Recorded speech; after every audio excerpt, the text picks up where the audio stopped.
Narito ang mga naging aktibidad ni Pangulong Ferdinand R. Marcos Jr. ngayong linggong ito. Lunes, May 13, pinangunahan ni Pangulong Ferdinand R. Marcos Jr. ang panunumpa ng mga bagong promote na generals at flag officers ng Armed Forces of the Philippines na isinagawa sa Malacanang. Dito ay pinaalalahanan ng Pangulo ang mga bagong promote na opisyal ng AFP hinggil sa mas malaki nilang responsibilidad na inaasahan sa kanila ng taong bayan. Sinabi ng Pangulo na ang bituing na dagdag sa kanilang balikat ay hindi lamang sumisimbolo sa taas ng kanilang ranggo, ngunit kahayagan din ng dagdag responsibilidad sa mamamayan. Subalit bago ang oath-taking ceremony ng mga bagong promote na general ng hukbong sandatahan ng Pilipinas ay pinangunahan muna ng Commander-in-Chief ang Command Conference ng Philippine Air Force sa Villamor Air Base sa lungsod ng Pasay. Dito ay nilahad ni Air Force Commanding General Lieutenant General Stephen Pareño sa Pangulo ang mga rekomendasyon para sa modernization efforts ng hukbong panghimpapawid. Martes, May 14, pinangunahan ni Pangulong Marcos Jr. ang lingguhang sectoral meeting sa Malacanang na kung saan ay hiningan ng Chief Executive ang Land Transportation Office ng ulat tungkol sa distribusyon ng driver's license cards at vehicle plates. Pag-usapan din ang gagawing paglulunsad ng e-marketplace na kung saan ay dito idadaan ang procurement o pagbili ng mga kailangang gamit ng iba't ibang ahensya ng pamahalaan.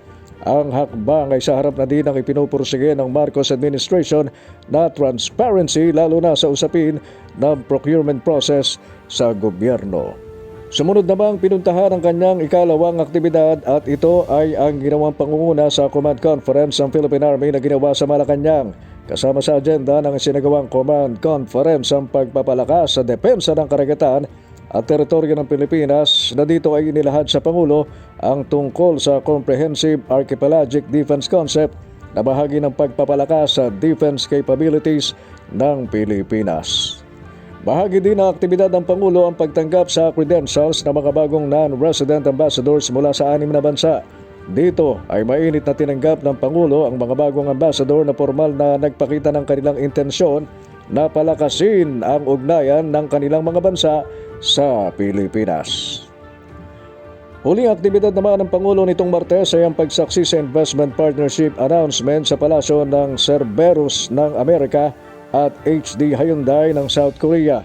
Dito ay sinabi ng Pangulo na ang pagsasapinaal sa lease agreement ng dalawang kumpanya sa bahagi ng Aguila Subic Shipyard ay hindi lamang magbubukas ng pintuan para sa offshore wind industry, kundi ito rin ang muling bumuhay ng maritime manufacturing sa Subic tungo sa pagbabalik ng glory days ng shipbuilding sa bansa.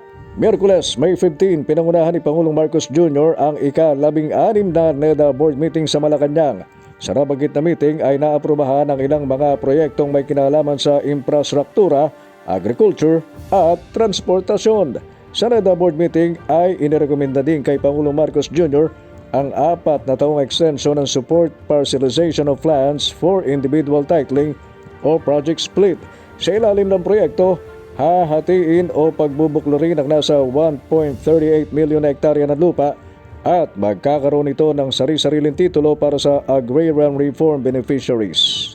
Isinunod naman ng Pangulo ang kanyang ikalawang aktibidad at ito ay ang ginawang pagdalo sa National Higher Education Day Summit 2024 sa PICC sa lungsod ng Pasay.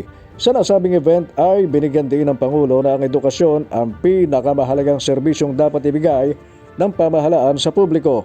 Dito ay tiniyak din ng Pangulo ang pagpapatuloy ng libreng tertiary education sa public universities at colleges para sa mga kwalipikadong mag-aaral sa ilalim ng Universal Access to Quality Tertiary Education Act.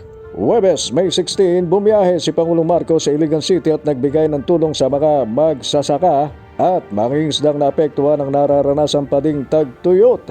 Sa talumpati ng Pangulo ay kanyang sinabi na patuloy ang kanyang gagawing pag-iikot at pagbibigay ng ayuda sa harap na din ng kanyang pagnanais na personal na makita ang kalagayan ng ating mga kababayan. Sa ilaliman niya ng Bagong Pilipinas, walang manlalamang at walang malalamangan habang wala ring mangiiwan at walang maiiwanan.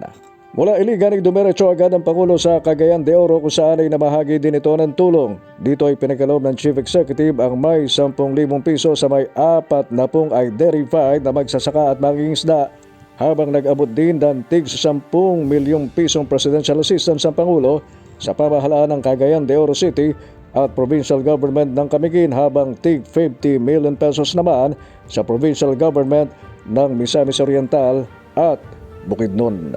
Biyernes, May 17, pinangunahan ng Pangulong Marcos ang inaugurasyon ng more than 2-story facility na tourist rest area sa Saud Municipal Beach Park sa Pagudpud, Ilocos Norte. Sa mensahe ng Chief Executive ay pinahayag nitong sa gitna ng matinding kompetisyon sa larangan ng turismo ay target niyang maging tourism powerhouse ang Pilipinas sa Asia. At yan ang mga naging aktibidad ni Pangulong Ferdinand R. Marcos Jr. para sa linggong ito. Mula sa Public Affairs Division, Alvin Baltazar, Radyo Pilipinas.